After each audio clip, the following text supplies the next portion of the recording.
জীবনে ভালো সময় আসার পূর্বে এই 10 সংকেত দেন স্বয়ং ভগবান। ভগবান শ্রীকৃষ্ণ কলিযুগ নিয়ে ভবিষ্যৎবাণী করতে গিয়ে ভগবানের দেওয়া সংকেতের কথা গীতায় উল্লেখ করেছেন। চলুন আমরা জেনে নিই আপনার জীবনে কখন আসবে ভালো সময়। শ্রীকৃষ্ণ লীলা চ্যানেলে আপনাদের সকলকে স্বাগত জানাই। আর একটি নতুন ভিডিও আজকে শুরু করতে চলেছি। আশা করি আপনাদের ভালো লাগবে। পুরো ভিডিওটা শুনবেন আর আমার পাশে থাকবেন। ভগবান শ্রীকৃষ্ণ এই 10 সংকেতই মেলে উত্তর। এছাড়াও এই সংকেতগুলি পেলে ভগবান ঈশ্বর আপনার সঙ্গে সবসময় আছেন এই কথা আপনি বিশ্বাস করবেন। সময় বড় কঠিন, সময় সকলেরই পরীক্ষা নেয়। আজ যে রাজা, কাল সে ফকির। শ্রীকৃষ্ণ শ্রীমদ্ ভগবদ্গীতার সময় নিয়ে পরামর্শ দিয়েছেন।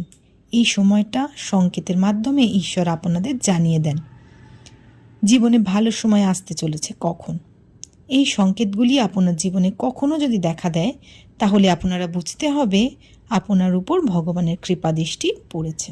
1 নম্বর, শ্রীকৃষ্ণ বলেছেন সময়ই বলে দেন মানুষের জীবনে সুখ আসবে না দুঃখ। পশু পাখিদের থেকেও এই সংকেত অনেক সময় পাওয়া যায়, কিন্তু অজ্ঞতার কারণে সংকেতগুলো বোঝা হয়তো সম্ভব হয় না আমাদের। দ্বিতীয়ত, শ্রীমদ্ ভগবদ গীতা অনুযায়ী একবার নারদ মুনি ভগবান বিষ্ণুর কাছে দেখা করতে বৈকুণ্ঠ ধামে গিয়েছিলেন। সেখানে গিয়ে নারদ মুনি ভগবান বিষ্ণুকে জিজ্ঞাসা করেছিলেন মানুষের জীবনে সুখ দুঃখের আগমনের ইঙ্গিত কি করে বোঝা যাবে।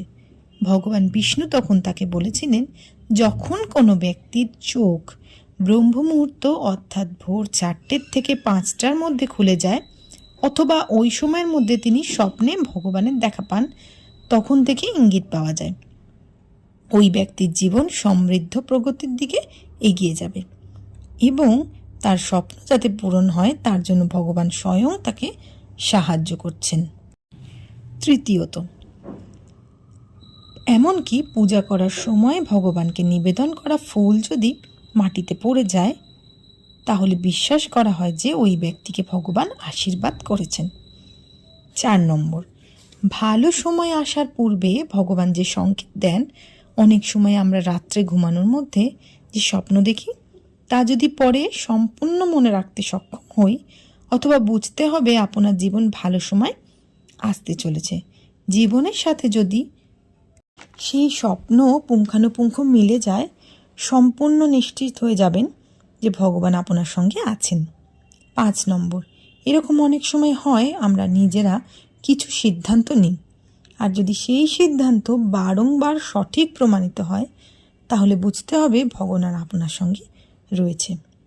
6 নম্বর, আপনি খুব খারাপ অবস্থার মধ্যে দিয়ে যাচ্ছেন কিন্তু আপনি কারোর ক্ষতি চাইছেন না।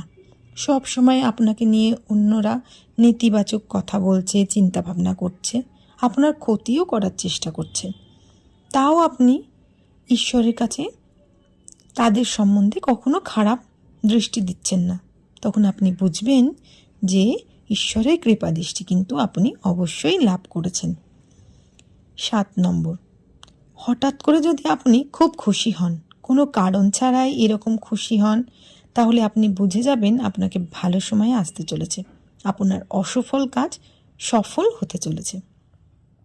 8 নম্বর, আপনি কি জানেন আপনি যখন পুজো করছেন ভগবান সংকেত প্রদান করেন যে তিনি আপনার সঙ্গে আছেন নাকি নেই। যখন কোনো ব্যক্তি পূজার্চনা করেন তখন নিশ্চয়ই প্রদীপ জ্বালান। যদি আপনার জ্বালানো প্রদীপের শিখাটি উপরের দিকে থাকে আর তার অনেকক্ষণ ধরে জ্বলতে থাকে তাহলে আপনি বুঝবেন যে ঈশ্বর আপনাকে সংকেত প্রদান করছেন যে আপনার ভালো সময় অবশ্যই আসতে চলেছে। 9 নম্বর, পুজো করার সময় আমরা সব সময় ধূপ জ্বালি, তখন যদি সেই ধূপের ধোঁয়া ঈশ্বরের দিকে যায় অথবা কোনো একটি বিগ্রহের দিকে যায় তাহলে বুঝে নেবেন আপনার ঘরে কিন্তু ঈশ্বর সর্বদা বিরাজ করছেন। হাজার চেষ্টা করেও কেউ আপনার কোনো ক্ষতি করতে পারবে না। আর 10 নম্বর হলো পশু পাখির থেকেও কিন্তু আমরা অনেক সংকেত পাই। যেমন আপনার ছাদে যদি হনুমান আমের বীজ ফেলে যায় বা কোনো বিড়াল সদ্য বাচ্চা জন্ম দেয় তাহলে বুঝে নিতে হবে ভগবান কোনো সংকেত দিচ্ছেন আগামী দিনে ভালো সময় আসতে চলেছে। তবে বিশ্বাসে মিলাই বস্তু তর্কে কিন্তু বহু দূর। আপনার বিশ্বাসের উপর নির্ভর করবে এই ইঙ্গিতগুলি আপনি বিশ্বাস করছেন কি না। তবে অবশ্যই শ্রীকৃষ্ণের ওপর বিশ্বাস রেখে কমেন্টে হরে কৃষ্ণ কিন্তু লিখতে একদম ভুলবেন না। নমস্কার।